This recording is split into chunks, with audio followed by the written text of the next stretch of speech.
على وبركاته. إن الحمد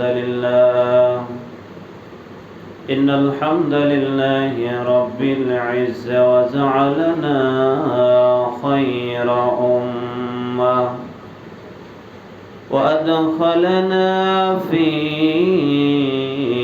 أهل السنة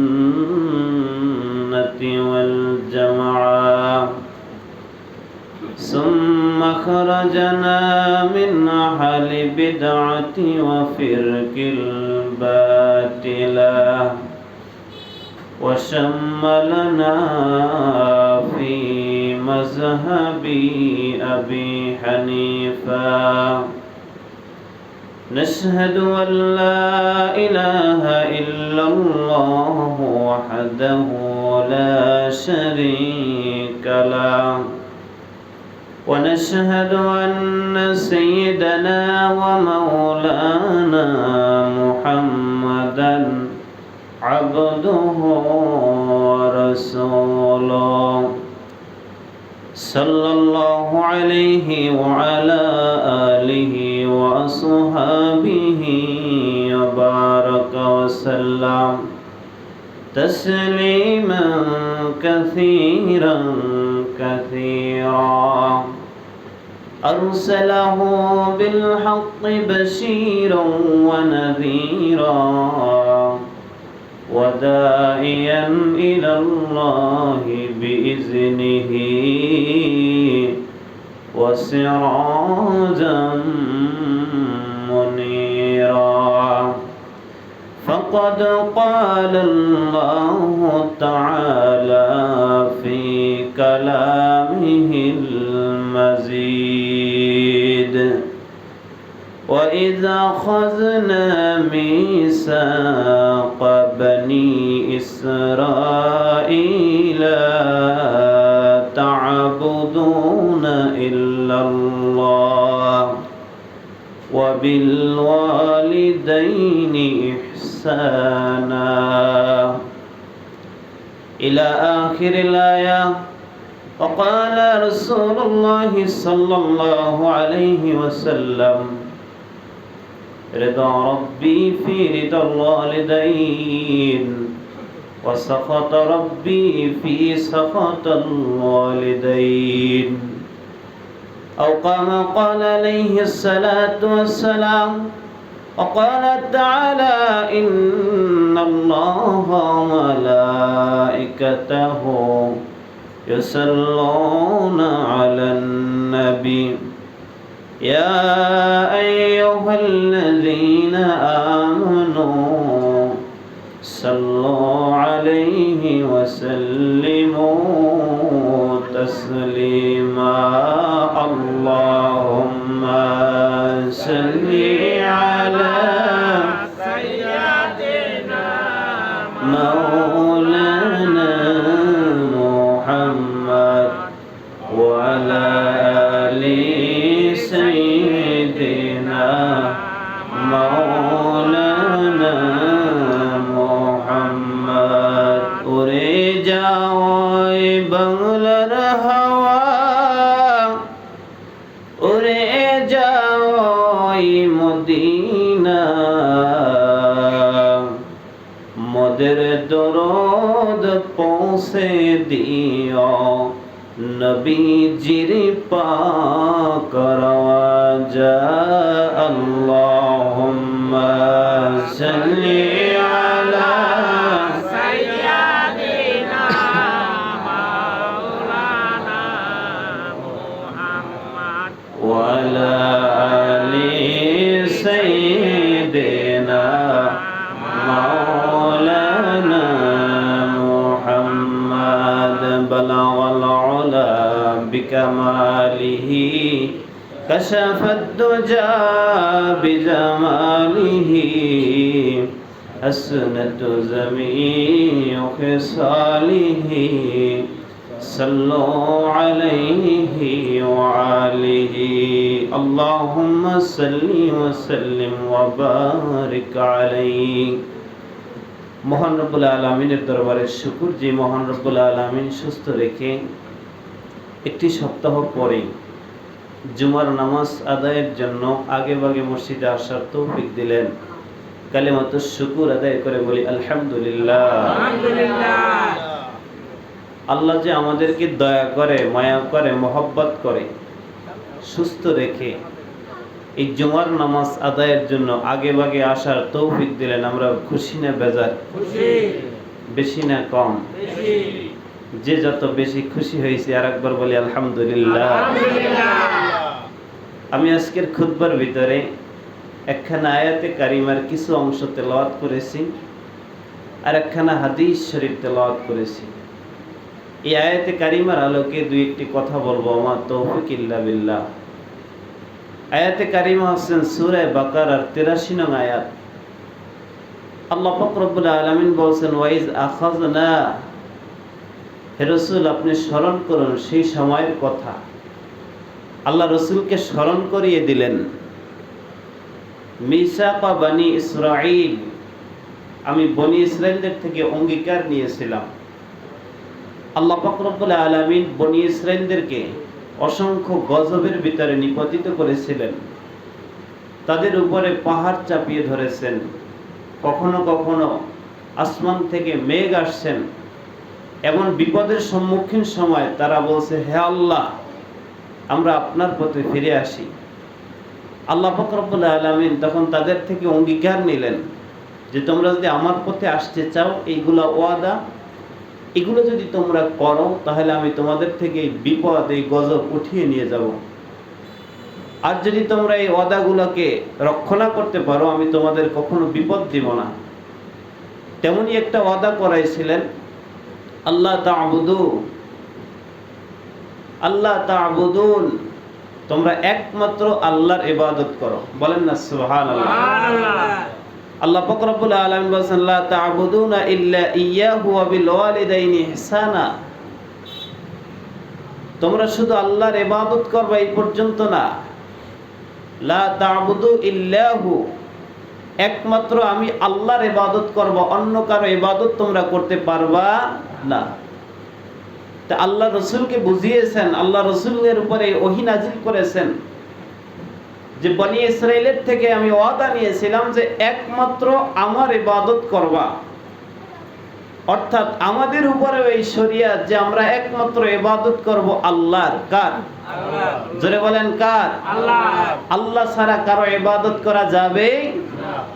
এরপর আল্লাহ বলেন, ওয়াবিল ওয়ালিদাইনি ইহসানা, আমার ইবাদত করবা, সাথে সাথে তোমার পিতামাতার সাথে তোমরা সৎ ব্যবহার করবা, পিতামাতার সাথে তোমরা নাফরমানি করবা না। বলেন না সুবহানাল্লাহ। সুবহানাল্লাহ। এরপর আরো কিছু অঙ্গীকার আছেন, আমি একটা অঙ্গীকারের উপর আজকের কথা বলবো। আল্লাহ পাক রব্বুল আলামিন অঙ্গীকার নিলেন, ওয়াদা করাইলেন যে একমাত্র আমার ইবাদত করবা। এর সাথে সাথে আল্লাহ পাক রব্বুল আলামিন বললেন, শুধু আমার ইবাদত করবা এই পর্যন্ত শেষ না, সাথে সাথে তোমাদের পিতামাতার তোমরা অবাধ্য হবে না, পিতামাতার সাথে তোমরা সৎ ব্যবহার করবে, পিতামাতার সাথে কোনো নাফরমানি করা যাবে না। আল্লাহ পাক রব্বুল আলামিন সূরা বনি ইসরাঈলের 23 নং আয়াতে বলেছেন, ক্বাদা রাব্বুকা আল্লা তা'বুদু ইল্লা ইয়্যাহু ওয়া বিল ওয়ালিদাইনি ইহসানা। বলেন না সুবহানাল্লাহ। আল্লাহ পাক রব্বুল আলামিন বলেন, ক্বাদা, আল্লাহর পক্ষ থেকে চূড়ান্ত ফয়সালা, আল্লাহর পক্ষ থেকে তোমাদেরকে নির্দেশ দেওয়া হলো, রব্বুকা আল্লা তা'বুদু ইল্লা ইয়্যাহু, তোমরা একমাত্র আল্লাহর ইবাদত করবা। বলেন না সুবহানাল্লাহ। আল্লাহর বাণী, আল্লাহর অর্ডার, আল্লাহর আদেশ, আল্লাহর হুকুম যে তোমাদের উপর চূড়ান্তভাবে ফয়সালা হলো যে একমাত্র এক আল্লাহর ইবাদত করবা, অন্য কারো ইবাদত চলবে না। এর সাথে সাথেই বলেছেন, ওয়াবিল ওয়ালিদাইনি ইহসানা, আমার ইবাদত তো করবা, পিতামাতার তোমরা নাফরমানি হবে না, পিতামাতার সাথে তোমরা সৎ ব্যবহার করবা। বলেন না সুবহানাল্লাহ। সুবহানাল্লাহ। আগের আয়াতে বলেছেন পিতামাতার সৎ ব্যবহার, এখানেও বলেছেন পিতামাতার সৎ ব্যবহার।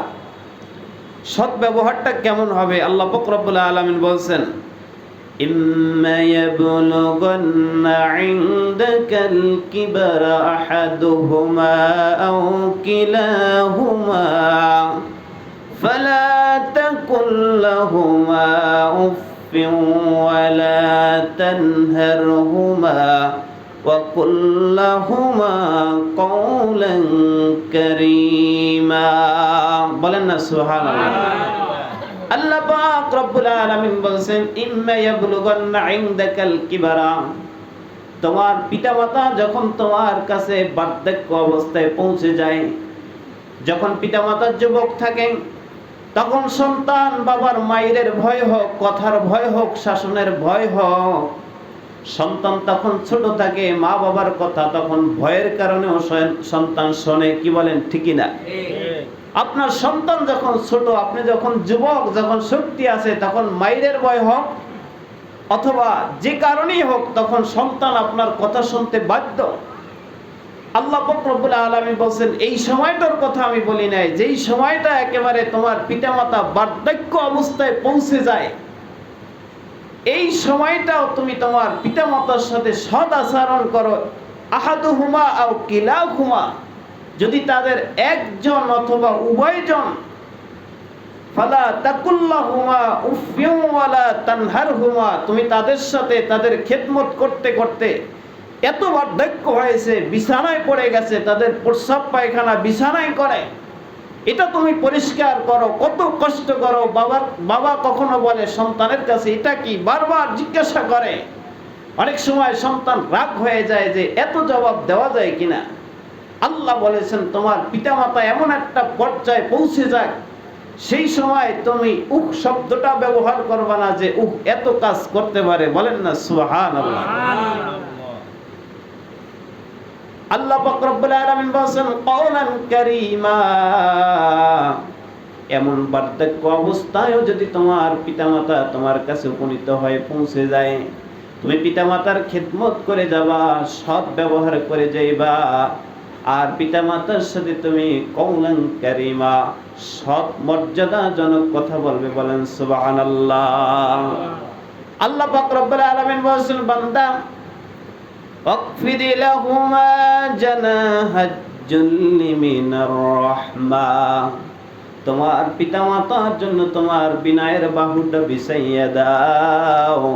ওয়াকুর রাব্বিরহামহুমা কামা রাব্বায়ানি সগীরা, শুধু এই জীবনে এই দুনিয়ায় নয়, যখন তোমার পিতামাতা তোমার থেকে দুনিয়া থেকে বিদায় হয়ে যাবে, তখন তুমি সন্তান হিসাবে পিতামাতার হক তোমার রয়েছে, তখনও তুমি পিতামাতার জন্য দোয়া করো। ওয়াকুর রাব্বিরহামহুমা কামা রাব্বায়ানি সগীরা, হে আল্লাহ, আমার পিতামাতা আমাকে যেভাবে লালন পালন করেছে, একেবারে ছোট্ট অবস্থায় যখন আমার কোনো কথা ছিল না, ভাষা ছিল না, ভাষা ছিল একটা কান্না, আমার গরম লাগে কিনা আমি কাঁদতাম, আমার ঠান্ডা লাগলে আমি কাঁদতাম, আমার যদি ক্ষুধা লাগতো আমি কাঁদতাম, আমার পেটে সমস্যা আমি কাঁদতাম, আমার কান্না ছাড়া কোনো ভাষা ছিল না। এই সময় আমার মা বাবা বুঝে বুঝে যেভাবে আমার লালন পালন করেছে, আল্লাহ আমার পিতা মাতাকে তুমি কবরে এই রকমের আমাকে যেভাবে লালন পালন করেছে তুমি, আল্লাহ পাক রব্বুল আলামিন আমার পিতা মাতার জন্য এরকম লালন পালনের ব্যবস্থা করে দাও। বলেন না সুবহানাল্লাহ। অতএব পিতা মাতা যতদিন বেঁচে থাকবে তাদের কথা আমাদের শুনতে হবে, তাদের সাথে সৎ ব্যবহার করতে হবে, পিতামাতার খেদমত করতে হবে। পিতামাতা যখন অসুস্থ হয়ে যাবে তখন আমাকে সেবা শুশ্রূষা করতে হবে। কি বলেন ঠিক না? না পিতামাতা যখন অসুস্থ হয় সেবা করার ভয়ে সন্তান শ্বশুর বাড়ি চলে যায়, আবার সন্তান আলাদা হয়ে যায়, মা বাবার খেদমত করা লাগবে, মা বাবার এই কষ্ট পরিশ্রম সন্তান করতে চায় না। আমার আল্লাহ এটা বলে না, আল্লাহ বলছেন যতদিন তোমার বাবা মা যুবক থাকে তোমার বাবা মার কথা তুমি শোনো, যখন তোমার বাবা মা বৃদ্ধ হয়ে যায় তখন তার খেদমত করো, আর যখন তারা দুনিয়া থেকে চলে যায় দুই চোখের পানি ছেড়ে আল্লাহর কাছে তুমি দোয়া করতে থাকো, বলেন সুবহানাল্লাহ। তো মহব্বতে দুরূদ শরীফ পড়ুন, সাল্লাল্লাহু আলা মুহাম্মাদ, সাল্লাল্লাহু সাল্লাল্লাহু আলা মুহাম্মাদ, সাল্লাল্লাহু আলা মুহাম্মাদ। সম্মানিত হাজিরিন, আমরা আয়াতে কারিমা থেকে কিছু কথা শুনলাম যে আল্লাহ পাক রব্বুল আলামিনের অর্ডার যে তার ইবাদত করতে হবে, সাথে সাথে পিতামাতার অবাধ্য হওয়া যাবে না, পিতামাতার সাথে সৎ ব্যবহার করতে হবে। এই যুগের ভিতরে একজন শ্রেষ্ঠতম মুফাসসির ছিলেন, যিনি লিখেছেন তাফসিরে কাশশাফ, বলেন না সুবহানাল্লাহ। আমরা যারা আলেম হয়েছি আমরা তাফসিরে কাশশাফ পড়েছি, বড় মানের একখানা তাফসির, যেটা কামেল ক্লাসে পড়ানো হয়, মাস্টার্স ক্লাসে। এই তাফসিরটি যিনি লিখেছেন জারুল্লাহ জামাখশারী রহমাতুল্লাহ আলাইহি, তিনি কাবা ঘরের ছায়ায় বসে এই তাফসির লিখেছেন, বলেন না সুবহানাল্লাহ।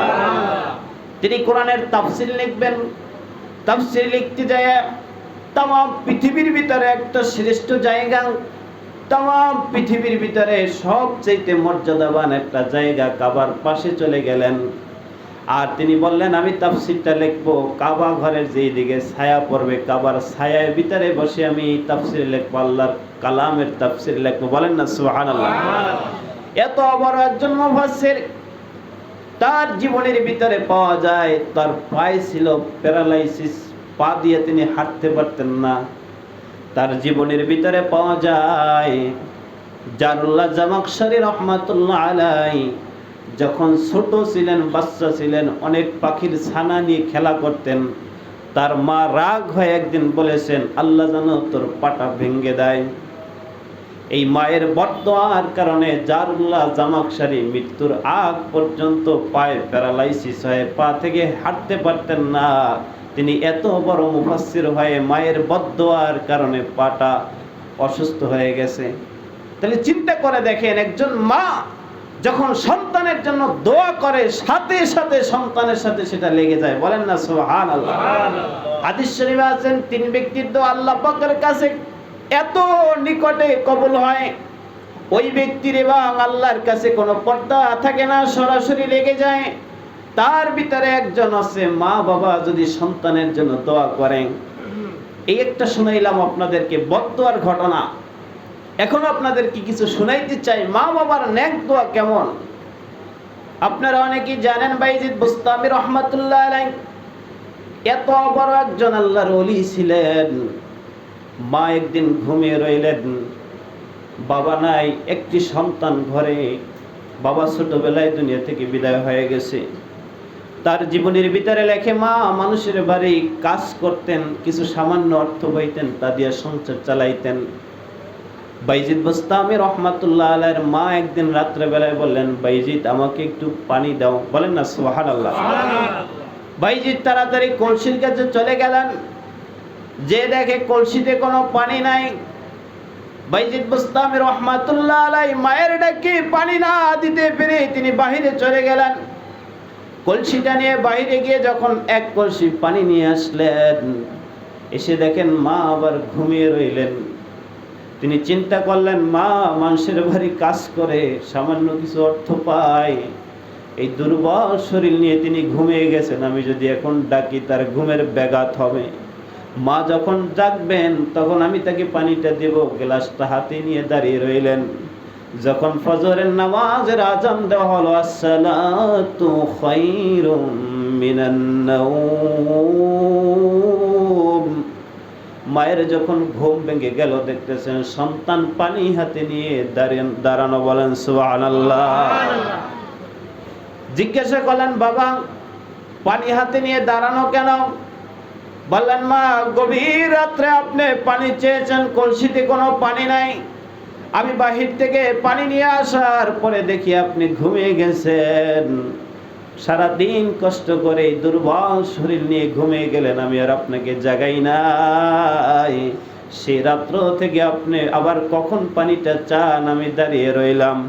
মা ফজরের নামাজটা পরে সন্তানের জন্য এমন দোয়া করে দিলেন, সন্তান যুগ শ্রেষ্ঠ আল্লাহর ওলি হয়ে গেলেন। বলেন সুবহানাল্লাহ।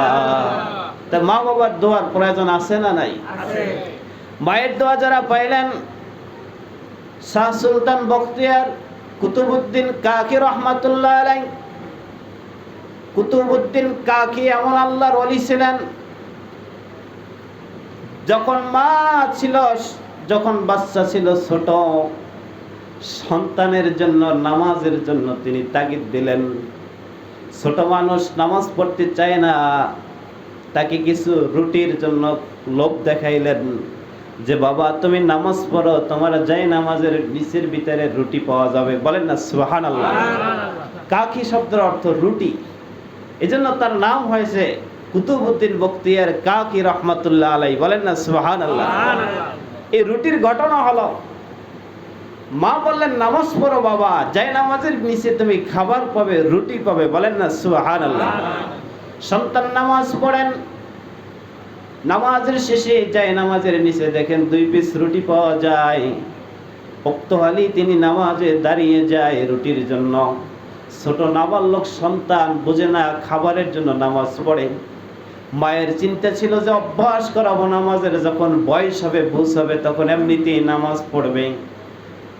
একদিন মা অনেক দূরে গেলেন, আসতে একটু দেরি হলো, আসরের নামাজের জন্য দাঁড়িয়ে গেলেন। মা আল্লাহর কাছে দোয়া করলেন, আল্লাহ একটা সন্তান দিয়েছো, সন্তানটাকে নামাজের জন্য আমি রুটি দেই। আজকের আসরের রক্ত হয়ে গেল, রুটিটা মনে হয় দিতে পারবো না। আমার সন্তান নামাজ পড়ে যখন রুটি পাবে না, তখন তো আমার সন্তান বলবে না রুটি পাওয়া যায় না, আমি নামাজ আদায় করব না। মা হাত তুলে আল্লাহর কাছে দোয়া করলেন, আল্লাহ মা হয় তোমার কাছে বললাম, আমার সন্তানকে আমি যেভাবে রুটি দিই, তুমি তো রাজ্জাক, তুমি পারো তোমার বান্দাকে তেমনি রুটি দিতে। বলেন সুবহানাল্লাহ। কুতুবউদ্দিন বখতিয়ার কাকি রহমাতুল্লাহ আলাইহি যখন নামাজ শেষ করলেন, যায় নামাজটা জাগাইলেন, আজকেরও 2খানা রুটি পাইলেন। রুটি নামাজের শেষে রুটি খায়, মা চলে আসলেন, 2 সেকের পানি ছেড়ে বললেন, বাবা তুমি রুটি কোথায় পাইলা? সন্তান বলতেছে, মা প্রতিদিন যেভাবে আল্লাহ আমাকে রুটি দেয় নামাজের কারণে, আজকেরও আমি নামাজ পড়েছি, যায় নামাজটা বিছাইয়া নামাজের শেষে যায় নামাজের নিচে, আজকেরও আমার আল্লাহ রুটি দিয়েছেন। বলেন সুবহানাল্লাহ। তবে মা এত দিনের রুটির চাইতে আজকের রুটিটা এত স্বাদ, আমার এই জিহ্বা এর মতো স্বাদ আর কখনো গ্রহণ করে নাই। বা 2 চোখের পানি ছেড়ে সুলতান বখতিয়ার কাকি রহমাতুল্লাহ আলাইহিকে জড়িয়ে ধরলেন, বাবা এতদিন যিনি রুটি দিয়েছেন তিনি ছিলেন একজন মাখলুক, আর আজকের যিনি রুটি দিয়েছেন তিনি আছেন খালেক, তিনি আছেন রাজ্জাক। একজন খালেকের রুটি আর একজন মাখলুকের রুটি কোনোদিন এক হতে পারে না। বলেন না সুবহানাল্লাহ। এতদিন রুটি দিয়েছিল মা, আর আজকে রুটি দিয়েছে আল্লাহর পক্ষ থেকে চলে আসছে। বলেন না সুবহানাল্লাহ। তাই মায়ের দোয়ার কারণে যেই কথাটি বলতেছিলাম, ঘটনা শোনানোর উদ্দেশ্য হলো এটাই যে মায়ের দোয়ার কারণে সন্তানের কাছে আল্লাহর পক্ষ থেকে রুটি চলে আসে। অতএব মায়ের দোয়া বাবার দোয়া প্রয়োজন আছে না নাই? মায়ের দোয়া পেয়েছেন ইমাম বুখারী রহমাতুল্লাহ আলাইহি। সারা পৃথিবীতে যারা না, যদি কেউ আলেম দাবি করতে চায়, কেউ যদি আলেম হতে চায়, বুখারী শরীফ না পড়লে তাকে আলেম বলা হয় না। আল্লাহ পাকের কোরআন আসমানি গ্রন্থ কোরআনুল কারীম, কোরআনের পরে পৃথিবীর জমিনে যত কোনো বিশুদ্ধ কিতাব থাকে as-সহিহুল বুখারী। বলেন সুবহানাল্লাহ। কোরআনের পরে পৃথিবীর ভিতরে যত কিতাব আছে সবচেয়ে সহিহ কিতাব হলো বুখারী শরীফ। ইমাম বুখারী রহমাতুল্লাহ আলাইহি তার ছোটবেলায় বাবা দুনিয়া থেকে বিদায় হয়ে গেলেন। তার ছিল 2টা ভাই, ইমাম বুখারীর নাম মুহাম্মদ আর তার ভাইয়ের নাম ছিল আহমদ। তার এই সন্তানটা ইমাম বুখারী রহমাতুল্লাহ আলাইহির মা দেখতেছেন, সন্তান 8 বছর বয়সের সময় অন্ধ হয়ে গেলেন।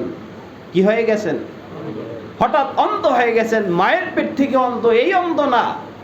ইমাম বুখারী রাহমাতুল্লাহ আলাইহি যখন তার 10 বছর বয়স, তখন তিনি হাজার হাজার হাদিসের হাফেজ ছিলেন। বলেন না সুবহানাল্লাহ।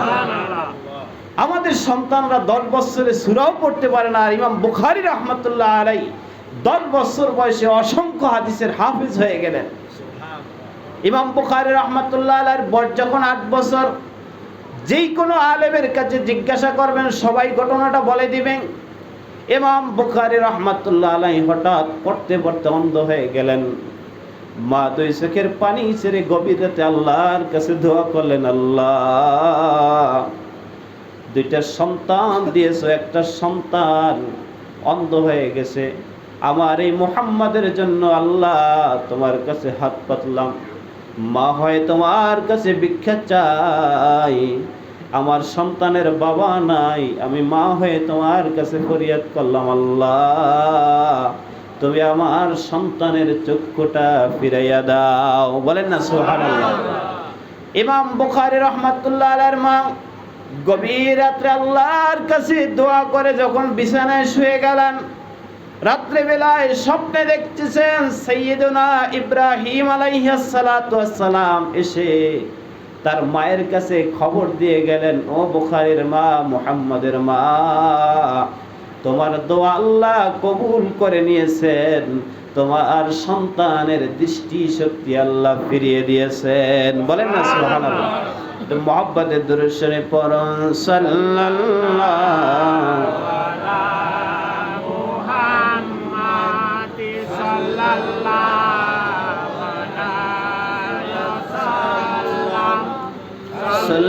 সাল্লাল্লাহু আলা মুহাম্মাদ সাল্লাল্লাহু আলাইহি ওয়াসাল্লাম। সম্মানিত হাজিরিন, ইমাম বুখারী রাহমাতুল্লাহ আলাইহি অন্ধ হয়ে গেলেন মায়ের দোয়ার কারণে। আল্লাহ পাক রব্বুল আলামিন সকালবেলা মা স্বপ্নে দেখলেন সাইয়্যিদুনা ইব্রাহিম আলাইহিস সালাতু ওয়াস সালাম বলতেছে, মুহাম্মাদের মা, তুমি আল্লাহর কাছে ফরিয়াদ করেছো, তোমার দোয়া আল্লাহ কবুল করে নিয়েছেন, তোমার সন্তানের দৃষ্টি আল্লাহ ফিরিয়ে দিয়েছেন। বলেন না সুবহানাল্লাহ। সকালবেলা যখন ইমাম বুখারী রাহমাতুল্লাহ আলাইহি ঘুম থেকে জাগ্রত হলেন, মাকে ডাকতেছেন, মা, আমি হঠাৎ অন্ধ হয়ে গেছি, আমার চোখে কিছু দেখি না। এই যখন আমার ঘুম ভাঙলো, আমার চোখের দৃষ্টিটা ফিরে এসেছে, আমার চোখ থেকে আমি সব দেখতে পাই। বলেন সুবহানাল্লাহ। শুধু সব দেখতে পাই না, আগের চাইতে আমার চোখের দৃষ্টি আরো কয়েক গুণ বৃদ্ধি পেয়েছে। বলেন সুবহানাল্লাহ। তার জীবনের ভিতরে লেখায় তার চোখের দৃষ্টিটা আল্লাহ এত পরিমাণ বাড়িয়ে দিয়েছেন, তিনি রাতের আধারে যখন জ্যোৎস্না রাত্রে যে জোনাকের যে আলোটা, চাঁদের আলোতে তিনি লিখতে পারতেন, পড়তে পাইতেন। বলেন না সুবহানাল্লাহ। আমরা চাঁদের আলোতে আসলে পড়তে পারি না, লিখতেও পারি না। ইমাম বুখারী রাহমাতুল্লাহ আলাইহির দৃষ্টিটা আল্লাহ পাক রব্বুল আলামিন এত দৃষ্টি শক্তিটা এত পাওয়ারফুল দিয়েছিলেন মায়ের দোয়ার কারণে। তিনি রাত্রি বেলায় চাঁদের আলোতে বসে সব কিছু লিখতেও পারতেন, পড়তেও পারতেন। বলেন সুবহানাল্লাহ। তাই মায়ের দোয়া কত পাওয়ারফুল, মায়ের দোয়া কত শক্তিশালী। এজন্য আল্লাহ পাক রব্বুল আলামিন মায়ের বাবার সাথে সৎ ব্যবহার করতে বলছেন। আল্লাহ রাসূল বলেছেন, রিদা রাব্বি ফি রিদাল ওয়ালিদাইন ওয়া সাখাতা রাব্বি ফি সাখাতাল ওয়ালিদাইন। তোমার পিতামাতা তোমার উপর সন্তুষ্ট, আল্লাহ সন্তুষ্ট। তোমার পিতামাতা তোমার উপর অসন্তুষ্ট হয়ে যাবে, তোমার উপর আল্লাহ অসন্তুষ্ট হয়ে যাবে। বলেন না নাউজুবিল্লাহ। আল্লাহ যদি সন্তুষ্ট করতে চাও, পিতামাতাকে সন্তুষ্ট রাখো, তোমার উপরে তোমার পিতামাতা যখন সন্তুষ্ট হয়ে যাবে, স্বয়ং আল্লাহ তোমার উপর সন্তুষ্ট হয়ে যাবে। বলেন না সুবহানাল্লাহ। আর যদি পিতামাতা অসন্তুষ্ট হয়ে যায়, অসন্তুষ্ট হয় কে? আল্লাহ অসন্তুষ্ট হয়ে যায়। এজন্য আল্লাহ রাসূল বলেছেন, ক্বালা রাসূলুল্লাহ সাল্লাল্লাহু আলাইহি ওয়াসাল্লাম, হুমা জান্নাতুকা ওয়া নারুকা। এই তোমার পিতামাতা দুইজন হলো তোমার জান্নাত, এরাই হলো তোমার জাহান্নাম। তোমার পিতামাতার সাথে যদি তুমি সৎ ব্যবহার করো, তুমি হবা জান্নাতি। আর তোমার পিতামাতার সাথে যদি তুমি অসৎ আচরণ করো, নাফরমানি করো, তুমি হবা জাহান্নামী। বলেন না নাউজুবিল্লাহ। তাহলে পিতামাতার খেদমত করলে পরে পিতামাতার সাথে সৎ ব্যবহার করতে পারলে আমি হব জান্নাতি, আল্লাহ সন্তুষ্ট অর্জন করতে পারবো। আর পিতামাতা যদি আমার উপর অসন্তুষ্ট হয়ে যায়, আল্লাহ অসন্তুষ্ট হয়ে যাবে, আমি হয়ে যাব জাহান্নামী। বলেন না নাউজুবিল্লাহ। মায়ের খুশির কারণে খাজা মাইনুদ্দিন চিশতি আজমিরি রহমাতুল্লাহ আলাইহি উইকিপিডিয়ার ভিতরে দেখবেন, যেটা সার্চ দিলে পরে পাওয়া যায়, যার হাতে ভারতবর্ষের 1 কোটি হিন্দু কালেমা পড়ে মুসলমান হয়েছেন। বলেন না সুবহানাল্লাহ। একজন, দুইজন, 5 জন, 10 জন নয়, 10,000 নয়, 1 কোটি অমুসলিম কালেমা পড়ে মুসলমান হয়েছেন। তিনি আছেন খাজা গরিবে নওয়াজ আজমিরি রহমাতুল্লাহ আলাইহি। বলেন না সুবহানাল্লাহ। খাজা গরিবে নওয়াজ আজমিরি রহমাতুল্লাহ আলাইহি একদিন 15 দিনের সফরে নামলেন। তার জীবনের ভিতরে লেখা হয়েছে এই 15 দিন সফরে তার 7 লক্ষ অমুসলিম কালেমা পড়ে মুসলমান হয়েছেন। বলেন না সুবহানাল্লাহ। 15 দিনে 7 লক্ষ, কত? খাজা মাইনুদ্দিন চিশতি আজমিরি রহমাতুল্লাহ আলাইহি মায়ের কাছে এসে বললেন, মা, তোমার সন্তান এই 15 দিনের সফরে 7 লক্ষ মুসলিম কালেমা পড়ে মুসলমান হয়েছে। মা বললেন, বাবা, এটা তুমি খাজা মাইনুদ্দিন চিশতির কোনো কারামতি না, এর সব তোমার মায়ের কারামতি। বলেন সুবহানাল্লাহ। সন্তান আশ্চর্য হয়ে গেলেন। খাজা মাইনুদ্দিন চিশতি আজমিরি রহমাতুল্লাহ আলাইহি তিনি হতভম্ব হয়ে গেলেন যে মায়ের কাছে বললাম যে তোমার সন্তানের হাতে 15 দিনে 7 লক্ষ মুসলিম কালেমা পড়ে মুসলমান হয়েছে, এটা শুনে মা খুশি হবেন।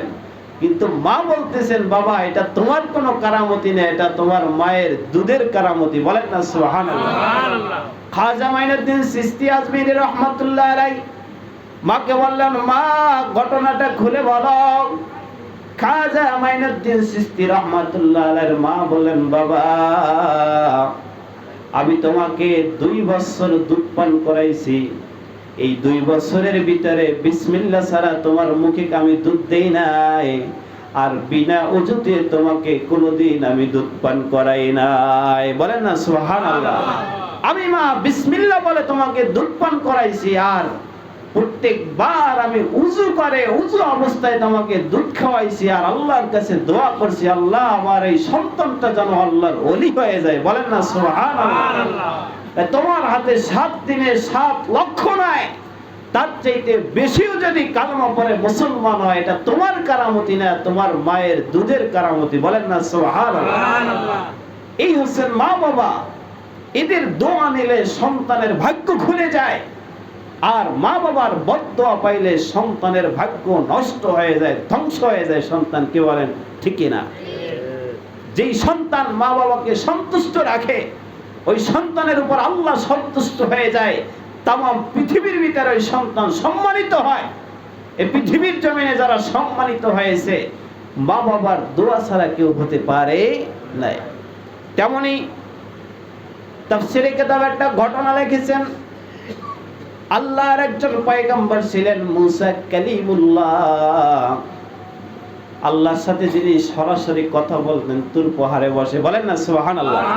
তিনি আল্লাহর সাথে সরাসরি কথা বলতেন। তুর পর্বতে গেলে কোনো জিবরাইল নাই, মিডিয়া নাই, সরাসরি আল্লাহর সাথে কথা বলতেন। আল্লাহ সরাসরি আল্লাহ মুসা আলাইহিস সালামের সাথে কথা বলতেন। একদিন কথা বলতে বলতে জিজ্ঞাসা করলেন, আল্লাহ, আমি তো তোমার পয়গম্বর, আমাকে তো তুমি জান্নাত দিবা, তা আমার জান্নাতের তো একজন সাথীর প্রয়োজন, তুমি আমার জান্নাতের সাথী দিবা কাকে? বলেন না সুবহানাল্লাহ।